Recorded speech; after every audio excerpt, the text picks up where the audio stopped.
بسم اللہ والصلاة والسلام علی رسول اللہ صلی اللہ علیہ وسلم نحمدہ و نصلی علی رسولہ الکریم۔ حضرت عبداللہ بن زبیر رضی اللہ تعالیٰ عنہ فرماتے ہیں کہ بدر کے روز فرشتوں کی اماموں کا رنگ پیلا تھا اور رسول اللہ صلی اللہ علیہ وسلم کا بھی امامہ پیلے رنگ کا تھا۔ امامی کی قسمت امامہ بدر کے روز اصحاب رسول صلی اللہ علیہ وسلم نے مختلف رنگ کے امامے پہنے ہوئے تھے، جس میں پیلا، سبز، لال، کالا، سفید رنگ شامل تھے۔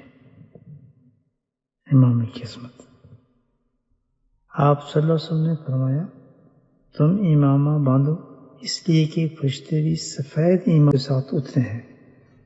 امامی کی عظمت اللہ سبحانہ تعالیٰ نبی پاک صلی اللہ علیہ وسلم کی عظیم سنت پہ ہمیں عمل کرنے کی توفیق نصیب فرمائے۔